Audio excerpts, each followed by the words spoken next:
tema da nossa meditação hoje é concentração obrigatória. Esse tema me veio à mente à luz das nossas lutas e dificuldades como país, as nossas lutas e dificuldades como nação. Mas antes de entrar nisso, eu quero trazer para você uma pequena dica, um pequeno lembrete. Aprenda a aprender. Todas as vezes que você ouve alguma coisa, você precisava anotar o que você aprende. Eu esqueço o que eu falo. Imagino você que não anota. Né? Às vezes, eu não tenho nada para anotar. Hoje em dia, a gente pode anotar em celular, pode anotar em qualquer canto, né?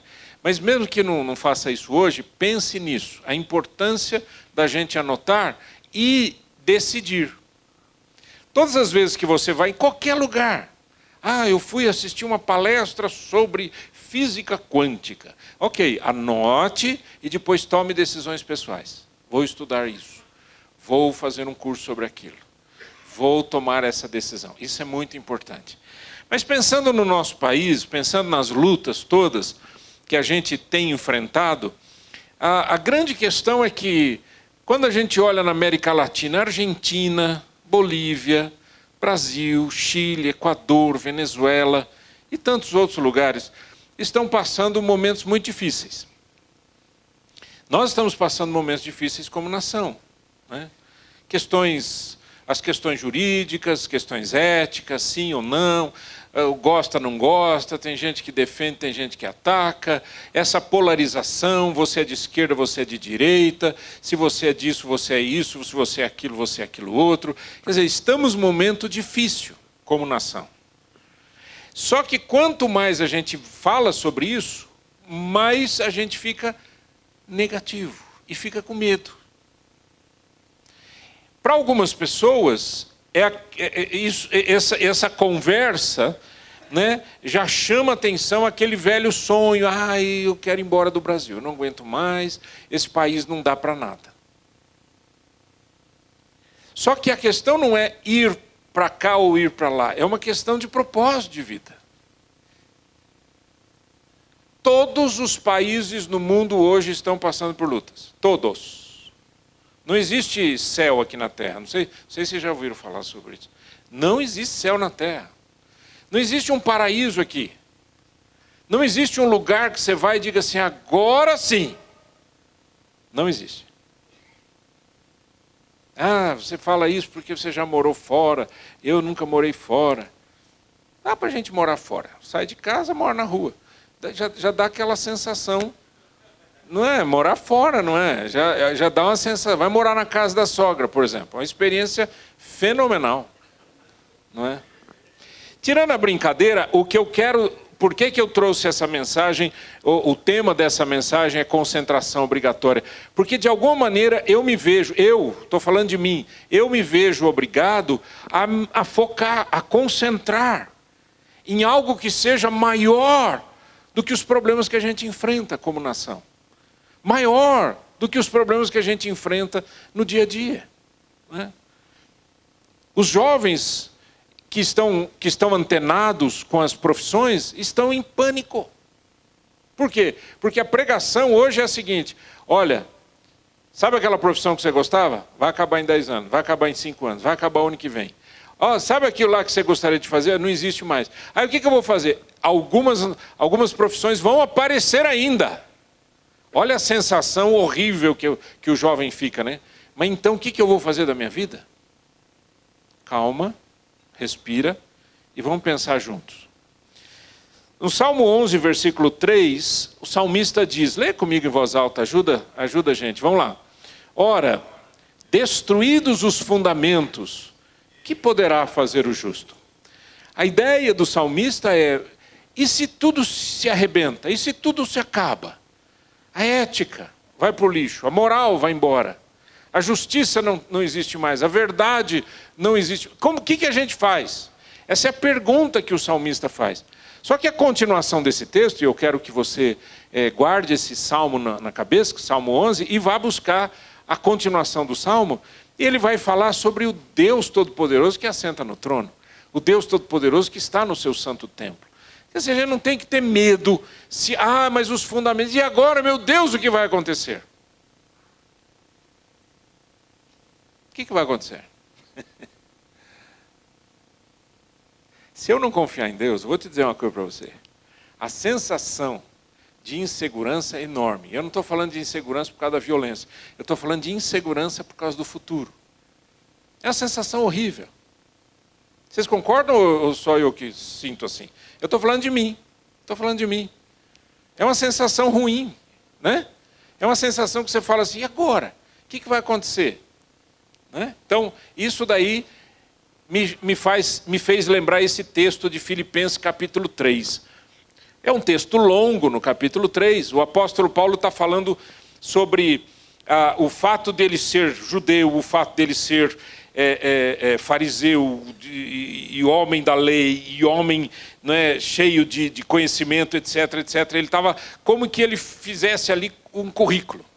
Só que aí ele diz uma coisa interessante, ele diz, irmãos, quanto a mim não julgo havê-lo alcançado, mas uma coisa faço, esquecendo-me das coisas que para trás ficam, e avançando para as que diante de mim estão, prossigo para o alvo, para o prêmio da soberana vocação de Deus em Cristo Jesus. A visão de Paulo é uma visão de movimento. Ele diz, eu vou deixando as coisas que vão ficando para trás. Em um determinado momento ele diz, eu considero tudo isso como esterco, por causa da sublimidade de Cristo. Todas as coisas, mas você era isso? Eu era, não sou mais. Porque eu tenho um objetivo, e é isso que falta para o nosso coração, e que falta para os nossos jovens hoje. Propósito. Mas não só para os jovens, para os adultos. E até para o pessoal aí da minha idade para cima. Falta propósito na cabeça de muita gente. Né? Antigamente, gente, isso, vamos dizer, a idade do meu pai, depois a minha idade, e assim, o pessoal pensava em quê? O pessoal queria um emprego estável, queria alguma coisa que a gente ficasse bastante tempo trabalhando, né? E se aposentasse de preferência no mesmo lugar. E quando se aposentasse, aquela alegria encheria o coração. Né? Aí muda o uniforme da empresa, sai o uniforme da empresa, entra qual? O uniforme da aposentadoria. Chinelo, bermuda e camiseta cavada. Coisa mais horrível do mundo. Não é verdade? A hora que eu estou andando na rua e eu vejo um cara assim, eu falei, aposentado. Está aposentado, né, se aposentou em algum lugar. É horrível. E aquela sensação de nada com coisa nenhuma. Quem sofre? A esposa. A esposa sofre. Por quê? O cara ficou 35 anos fora de casa. De uma hora para outra ele está dentro de casa dando palpite em tudo. Ele dá palpite na louça, ele dá palpite na comida, ele dá palpite na cama, ele dá o palpite. Porque não tem o que fazer. É horrível, as mulheres ficam maluquinhas. Né? E aí a pergunta que eu faço é, qual que é o seu propósito de vida? Se aposentar? Se o seu propósito é se aposentar, tudo bem. Não, eu nasci para me aposentar. Esse é o meu objetivo de vida, é me aposentar. A alegria da minha vida é o dia que eu me aposentar. Né? Talvez, se for esse o seu propósito, Deus te abençoe e fique feliz, tá certo? Agora, eu vou te dizer uma coisa, não é. Até porque a gente está vivendo mais. Antigamente o pessoal na minha idade já estava se aposentando, quer dizer, já tinha se aposentado. Eu tenho um amigo que se aposentou com 45 anos, eu me lembro disso. 45 anos, aposentado, alegria. Né? Outros 50, 55, não sei o quê. Na minha idade o nego já estava carreira de aposentadoria já esperando o momento. Né? Hoje não, né? O que está acontecendo? O cara chega aí com 60 anos e ele fala, gente, meu pai morreu com 90, eu tenho mais 30 na vida. O que eu vou fazer 30 anos? Você parou para pensar nisso? Não? Se você é um milionário, que você pode ir para a ilha e curtir o lucro dos investimentos, tá bom. Tem alguém aqui assim? Só para a gente saber, só para a gente fazer... Luciano, depois você explica para a gente, Luciano, o que quer dizer isso. Mas o que eu quero dizer é o seguinte, todos nós precisamos continuar vivendo. E aí você entra em pânico. Por quê? Porque você olha para o Brasil, dificuldades. Não, então eu vou morar na Argentina. Não, eu vou para o Chile, ao rolo. A Bolívia, o presidente acabou de... Síria, não vai dar. Certo? Aí o cara... Não, o pessoal quer morar onde? Portugal, porque fala português. Menor salário mínimo da Europa. Ninguém pensa nisso. Dificuldade lá. Eles passam a luta pesada. Ah, não, vou morar nos Estados Unidos. Fácil de entrar, fácil de trabalhar. Né? Mas agora, e se você foi recentemente para os Estados Unidos, você viu a quantidade de homeless que a gente tem na rua, né? Um monte de gente na rua, pobreza lascada. Ah, não, vou para o Canadá. Tá bom, tudo bem. Gente, todos os lugares são bons quando você sabe qual é o seu propósito. Se o seu propósito ele está alinhado e você vai morar na Índia, Deus te abençoe. Eu conheço, quer dizer, eu fui pastor da família de uma menininha pequenininha que depois cresceu, se casou, se tornou missionária e hoje trabalha no Camboja com a família. Camboja. Quem quer ir para o Camboja? Né? Mas ele é missionário, feliz da vida. Sabe por quê? Porque o propósito se encaixa. Qual que é o seu propósito de existência humana? Então não é o lugar que me faz, eu faço o lugar. Aliás, se o seu propósito é um propósito correto, você trabalha pela transformação do local onde você está. Você quer ver um lugar de sofrimento no Brasil? Chama-se Nordeste, interiorzão do Nordeste, não é verdade? Secas, dificuldades, lutas, pobreza. Eu conheço gente que saiu aqui do Sudeste, foi morar lá. Fazer o quê? Lá no interior. Por quê? Porque o meu propósito de vida é ajudar o nordestino a conhecer o amor de Cristo. Não é fantástico? Então qual que é o melhor lugar para eu morar? É onde você tem propósito. Onde se encaixam todas as coisas porque você tem propósito. Então qual é o seu propósito? Qual é o seu alvo? O que é que motiva você? O que é que lhe dá alegria diária? O que é que lhe dá forças para trabalhar? Senso de realização. Acorda de manhã, abre os olhos, você pode até nem ter dormido legal, mas você acorda e diz, eu tenho um propósito, eu tenho algo a cumprir.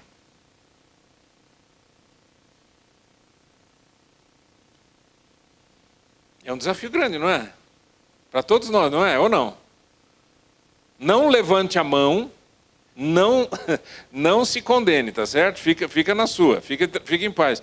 Mas quantos daqui que estão me ouvindo agora estão absolutamente certos e seguros do seu propósito? Eu tenho um propósito, esse propósito me dá alegria, me dá motivação, eu acordo de manhã uma alegria maravilhosa. Pensa nisso, né? Então, qual é o seu alvo? Em Filipenses 3, um pouco antes, então, daquele texto que a gente leu, Paulo diz assim, o que para mim era lucro, todo o currículo dele, isto considerei perda por causa de Cristo. Sim, deveras considero tudo como perda. Sabe que a palavra aqui, ó, é esterco. Por causa da sublimidade do conhecimento de Cristo Jesus, meu Senhor, por amor do qual perdi todas as coisas e as considero como refúgio. Aqui que é a palavra, desculpa, não é lá não. É aqui, ó, como refúgio. Né? Puseram a palavra refúgio, fica mais bonitinho, mas a palavra aqui é esterco mesmo. Né? Ele diz, eu perdi todas as coisas e as considero como esterco para ganhar a Cristo. E assim ele continua o texto. Ou seja, o que Paulo estava dizendo é, quando eu me encontrei com Cristo, todas as coisas tiveram sentido. Meus olhos se abriram. O Senhor Jesus conta uma parábola dizendo que o reino dos céus é semelhante a um homem que encontra um tesouro num terreno. Aí ele vai e vende tudo que ele tem para comprar o terreno para ficar com o tesouro.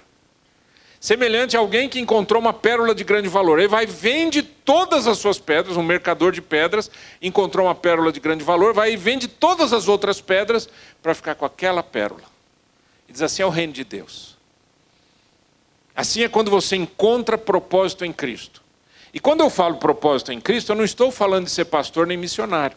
Eu estou falando em você se encontrar com uma realidade tão maravilhosa, que você diz: esse é o meu alvo de vida. É aqui que eu encontro alegria. Então tenha um alvo, tenha um propósito e persevere nesse alvo. Fique nele.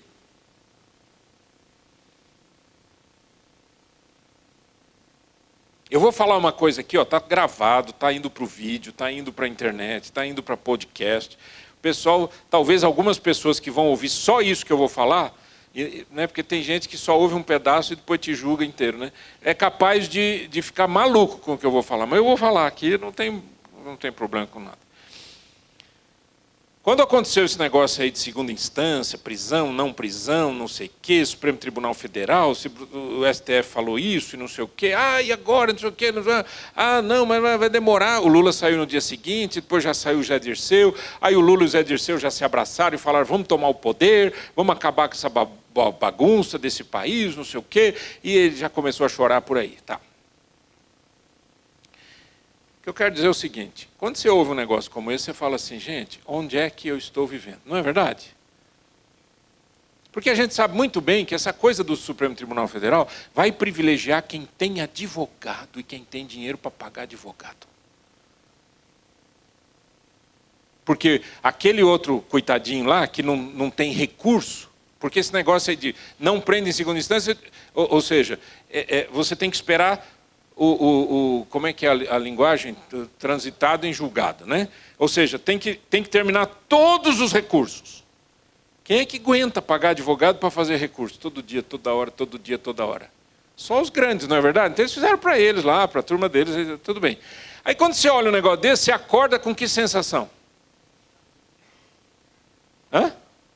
Impunidade, desespero, o que está acontecendo, meu Deus do céu.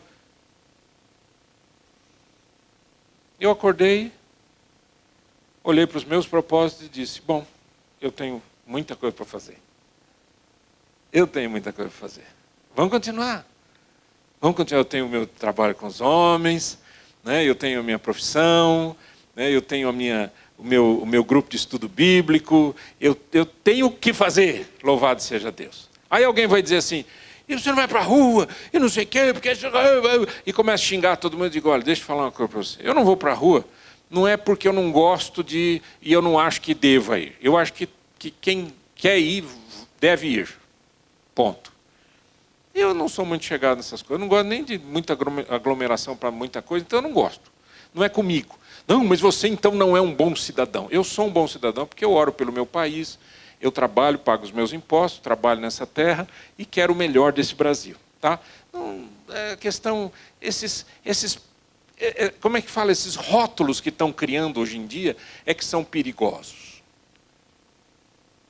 Eu continuo sendo crente, eu continuo amando a Jesus e continuo amando as pessoas.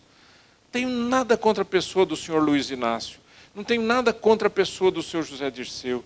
Não tenho nada contra a pessoa do fulano, ciclano, beltrano, nem de juiz, nem de bandido.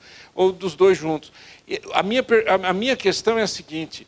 A minha questão é que o meu propósito é ajudar as pessoas a conhecerem o amor de Cristo. Esse é meu propósito. Agora, se eu começo a rotular as pessoas, o que acontece? Eu não tenho mais para falar com quem? Vou falar com quem? Falar com os bonzinhos? Quem são os bonzinhos? Não existe. O apóstolo Paulo disse: não há justo nenhum sequer. Não há quem busque a Deus, não há quem tema a Deus, não há justo. Essa terra não tem justiça. Então, olhe para Cristo, olhe para Jesus, faça o que Paulo fez. Tenha um alvo, persevere em buscá-lo e ande naquela força. Até porque, gente, nenhum de nós vai ficar para semente aqui, tá certo? Não sei se vocês sabem que vocês vão morrer um dia, né? Vocês estão sabendo? Já avisaram vocês? Não avisaram ainda? E é bom pensar nisso, sabia? Você vai morrer. Ou seja, tudo que você acha que vai ficar para sempre, não fica. A única coisa que fica para sempre é o nosso espírito. Agora, se o meu espírito ele está bem com Deus, aleluia. Se ele não está bem com Deus, eu perco tudo aqui e perco tudo lá. Então, leva a sério isso. Segundo, você morreria e viveria pelo seu propósito? Pelo seu alvo?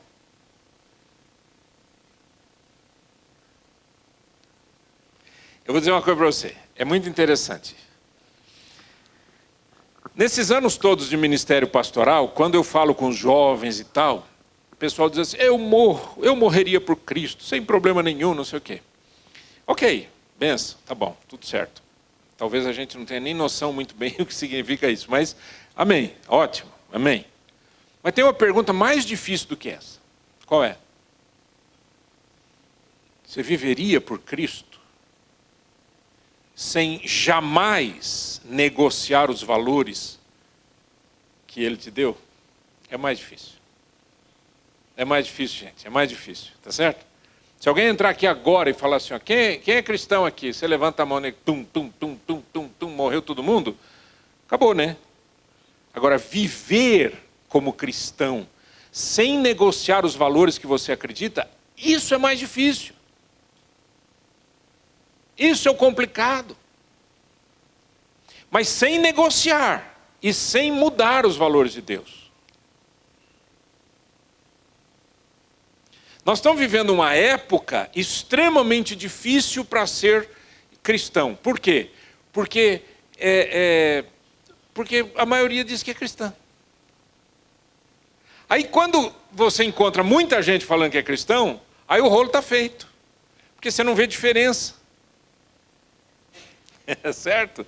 Você não vê diferença. O cara fala assim, não, eu sou cristão, mas eu quero levar vantagem. A hora que, né, estou com sangue na veia para ganhar dinheiro e não sei o quê, e eu faço qualquer coisa para ganhar dinheiro. Você faz qualquer coisa. Qualquer coisa. A moral não existe, a ética não existe, etc. Mas eu sou cristão. Ai, que Deus me ajude, né? Deus me ajude. O cara chega na hipocrisia de falar, Senhor, se o Senhor me ajudar a ganhar na loteria, eu vou dar o dízimo. São coisas assim que não combinam, não é verdade? Né? Mas a pessoa... Por quê? Porque o seu Deus é o dinheiro, porque o seu Deus é a matéria, porque o seu Deus é frio como o dinheiro, como a prata e como o ouro. Então, eu quero viver e morrer por causa do meu propósito. E principalmente viver. Leia comigo em voz alta esse texto de 2 Coríntios 4, de 7 a 11. Por favor. Temos, porém, este tesouro em vasos de barro, para que a excelência do poder seja de Deus e não de nós.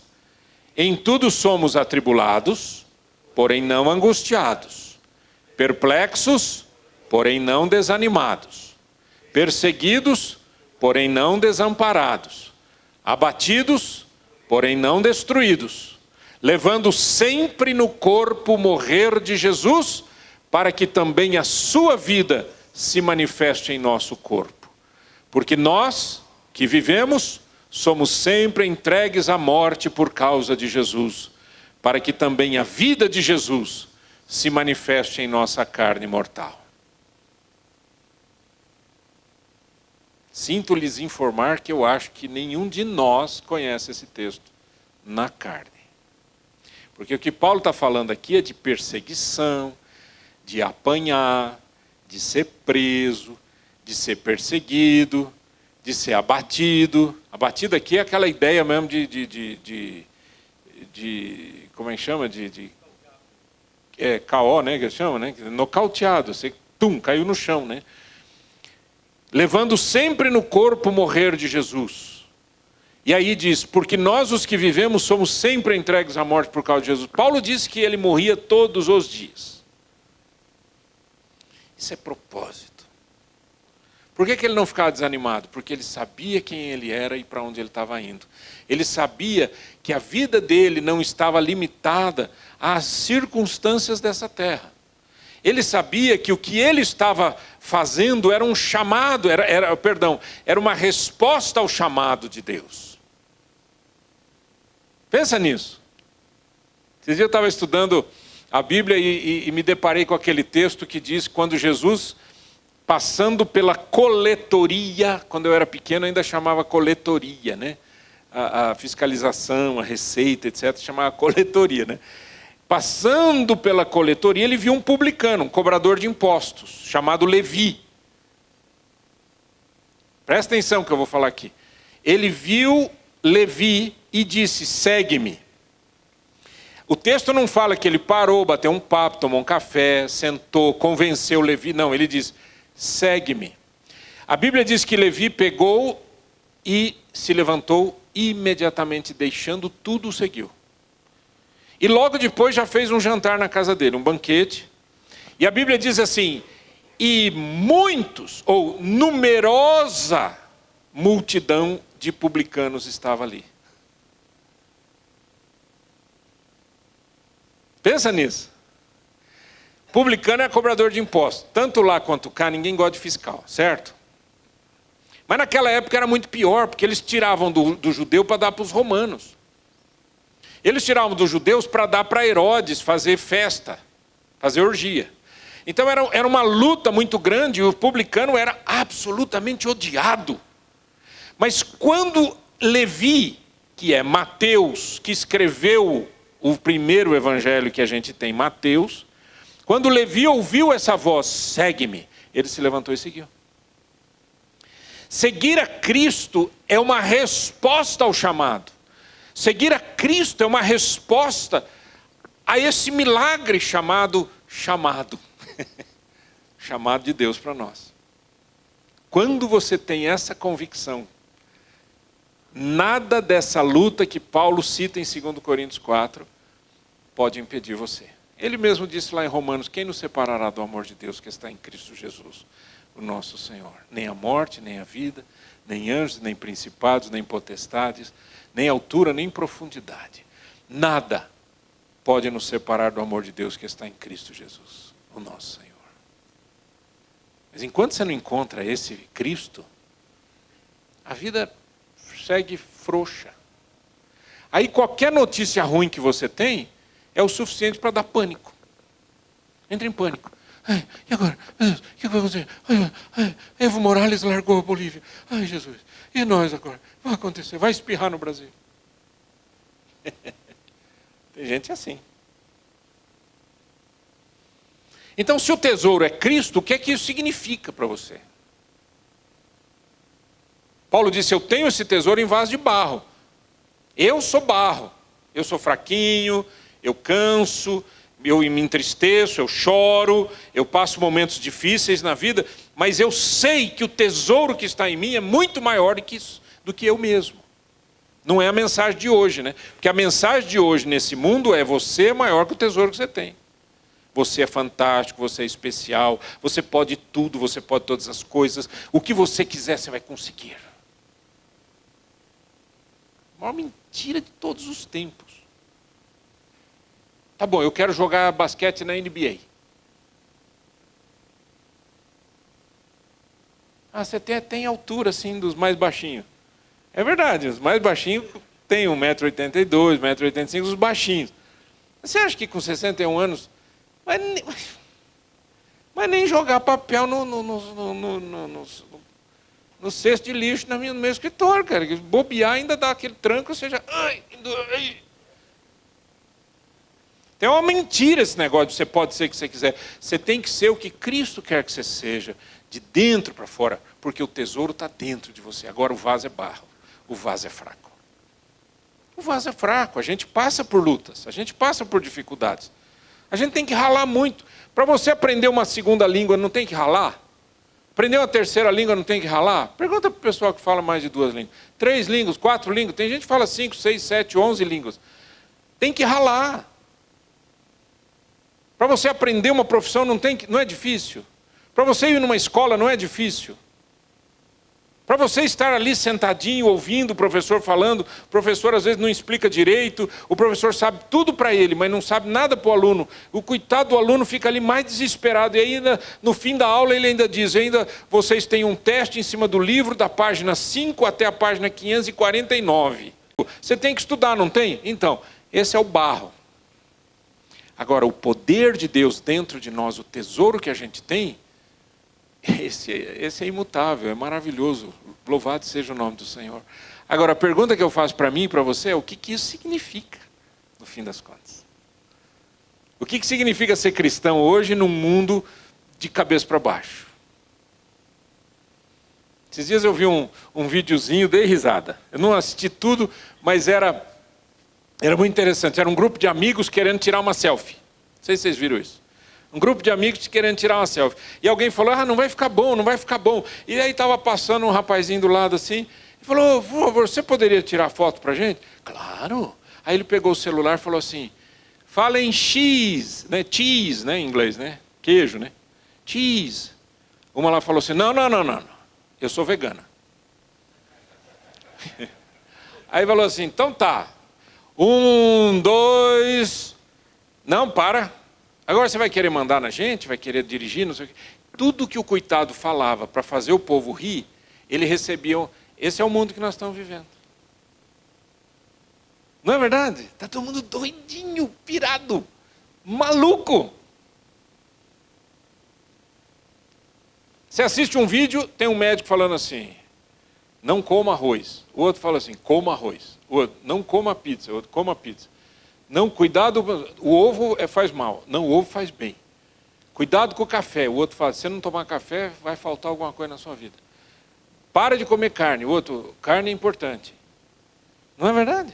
Nós estamos maluquinhos da Silva. E com essa facilidade com que a mídia joga informação para dentro da nossa casa, a gente fica louco. Não é? Esse é o mundo que nós estamos vivendo. Então, é melhor ter um tesouro fixo, imutável. Qual é hoje o seu nível de motivação? Qual é hoje o seu nível de motivação? Você vai sair daqui hoje, certo? Pode falar certo? Fala. Isso, eu pensei que vocês fossem ficar por aí até alguma festa. Vocês vão sair daqui hoje com que motivação? E hoje eu saio daqui pior do que eu entrei. Eu não sabia quem eu era, eu estava quase descobrindo. Agora já não sei mais nada. Eu espero que não, eu espero que você saia daqui dizendo, não é, dando valor para aquilo que tem valor. Esse é o meu objetivo aqui. O tesouro é Cristo. Se o tesouro é Cristo, o que isso significa para você? Como é que isso se traduz no seu dia a dia? A hora que você deitar hoje na cama e acordar amanhã cedo, o seu nível de motivação vai estar mais alto, mais baixo. Pelo quê? Por quê? Filipenses 3, 13 e 14, Paulo diz assim, esquecendo-me das coisas que para trás ficam e avançando para as que diante de mim estão. Deixa eu falar uma coisa para você. Só Cristo transforma o nosso passado. Porque o passado já passou, certo? O passado morreu, o passado acabou. Mas Cristo transforma o nosso passado na nossa memória. E transforma as pessoas do nosso passado para uma nova história. Não é verdade? Quantos casos de pessoas que estão reconciliando-se no casamento? O que é isso? Não, mas o que passou, passou. Passou, mas as pessoas podem ser transformadas e os relacionamentos podem ser renovados. Bendito seja o nome do Senhor por isso. Só Deus faz assim. Mas sabe o que você tem que fazer para isso? Você precisa de um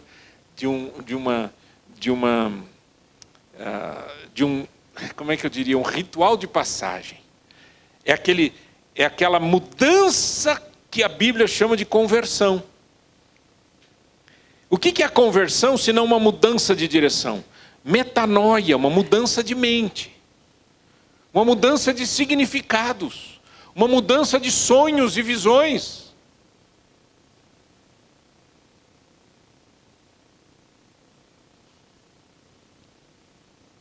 Quantos de vocês ainda sonham?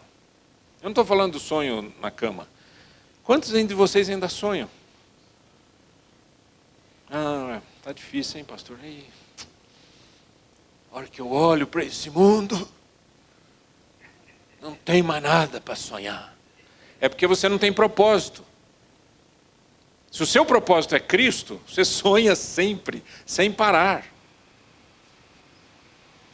Eu contei aqui para vocês de um projetinho que eu fiz com meu filho, né, que não é uma repetição, mas é inspirado numa experiência que eu tive na década de 80, de fazer mensagens para enfermos. E aí já soltamos duas, né, que a gente está chamando da série Milagres, que é em cima da música Milagres, que o meu filho compôs.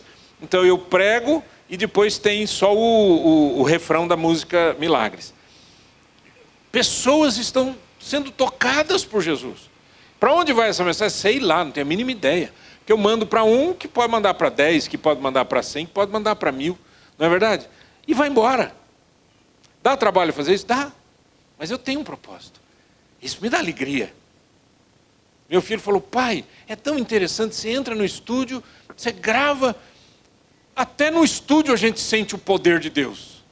Eu falei, filho, isso não é inteligência do papai. Isso é unção do Espírito Santo para um chamado que Deus me deu. Esse chamado que Deus me deu, se eu não colocá-lo em prática, para que eu existo na terra? Você já encontrou o seu chamado? Você já encontrou aquilo que te motiva? Paulo diz, eu me esqueço das coisas que ficaram para trás. Quem eu era, com quem eu andava, onde eu frequentava, eu esqueço tudo isso. Isso tudo acabou. Cristo é a minha razão de existência. De perseguidor a perseguido. Mas cuidado com as suas emoções. As emoções podem nos derrubar, não é verdade? Principalmente o pessoal que tem bipolaridade, que ainda não descobriu. Porque quem descobriu está tomando remédio, etc., fica na boa, né? Mas quem não descobriu ainda é um problema sério. Um dia está muito triste, um dia está muito alegre. Um dia se sente a pior pessoa do mundo, no outro dia ele quer comprar aquela Mercedes que estava ali na esquina. É um negócio, né? Esse salto muito grande. Não quero ser jocoso com isso, porque é uma enfermidade. Mas o que eu quero dizer é, em casos normais, nós também temos picos de emoção. Tem dia que eu acordo mais feliz, tem dia que eu acordo mais chateado. Tem dia que eu estou, o dia inteiro eu estou super produtivo, e tem dia que eu digo, gente, o que aconteceu? Parece que a bateria está acabando. Né? E não é físico, é emocional. Então, mas cuidado com as suas emoções. Ah, eu fui fazer oração. E o gozado é que a gente resolve fazer oração na hora que a gente está deprimido. Que devia fazer oração sempre, né? Mas na hora que está deprimido. Mas já está mal. Aí vai fazer oração, Deus não fala comigo. Deus não me ouve. Eu fiquei ali, falei, chorei. Do jeito que eu levantei, ajoelhei e levantei. Calma, isso é emoção, não é fé. A fé não é dirigida pelas emoções. A fé não é dirigida pelas emoções. Tem gente que fala assim, nossa, hoje eu estou cheio de fé. Eu fico pensando, o que seria isso? De verdade. Porque Jesus falou o seguinte, se a sua fé for do tamanho de um grão de mostarda. Alguém aqui já pegou grão de mostarda na mão? Quem já pegou? Levanta a mão. Ok, quem não pegou, quem já pegou alpiste na mão? É do mesmo tamanho. Então, você pega aquela sementezinha que você põe entre o polegar e o indicador, ela some, né? Tão pequenininha que é. Jesus falou, se a sua fé for desse tamanho, você vai dizer para aquele monte, ergue-te e lança-te ao mar. E você crendo e não duvidando, isso vai acontecer. Daquele tamanho. Imagina uma pessoa que está cheia de fé. Que coisa bonita. Não é fé, não, é emoção. Está cheio de emoção, está alegre. Ai, hoje eu estou muito... E quando a coisa não vai bem? Sua fé desmorona? Não. Continuo crendo no meu Deus Todo-Poderoso, Criador dos céus e da terra. Aquele que sabe de todas as coisas e aquele que controla todas as coisas.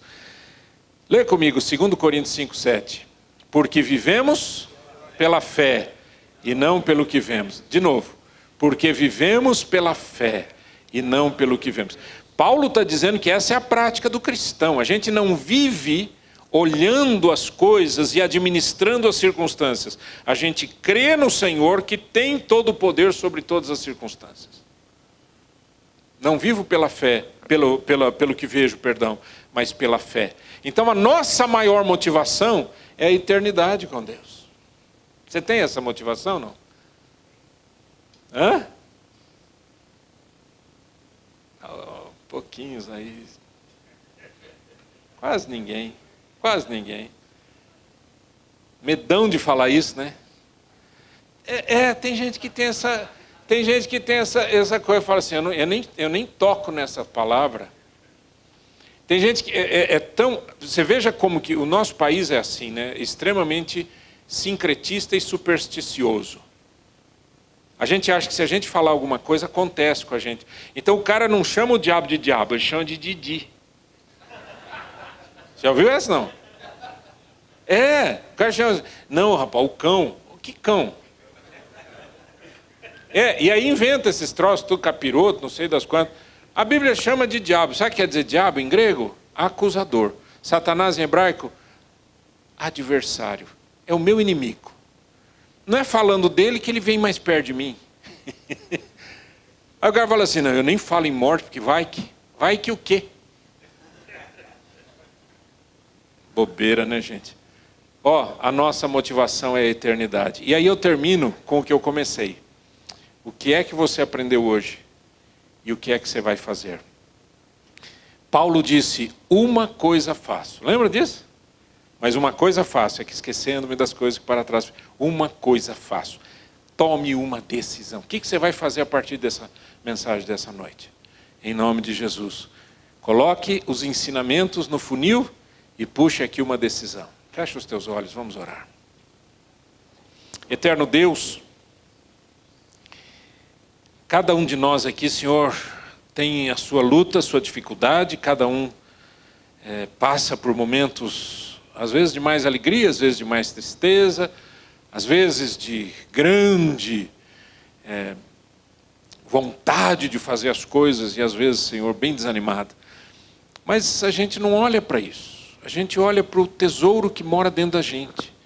E se algum homem aqui ainda não tomou essa decisão, de andar com Cristo, de seguir a Cristo, de ter Cristo na vida, no coração, que esse seja o momento de abrir o coração e dizer, Senhor Jesus, entra na minha vida. Porque se o Senhor não entrar na nossa vida, Senhor, tudo perde o sentido e a alegria. Nós temos esse tesouro em vasos de barro, para que a excelência do poder seja de Deus e não de nós. Pai, eu quero também te pedir que cada homem saia daqui hoje com uma decisão. O que é que vai fazer? Baseado naquilo que aprendeu. E que o Senhor nos ajude para a tua glória, em nome de Jesus. Amém. Esse é um ministério, palavra de homem, ministério de homens para homens. Somos cristãos, amamos a Deus, lemos a Bíblia e queremos que os homens sejam homens de verdade, líderes nesta terra para a glória de Deus. Participe dos nossos movimentos e olhe lá no www.palavradehomem.com. Deus te abençoe, tenha uma semana maravilhosa, cheia da graça de Jesus.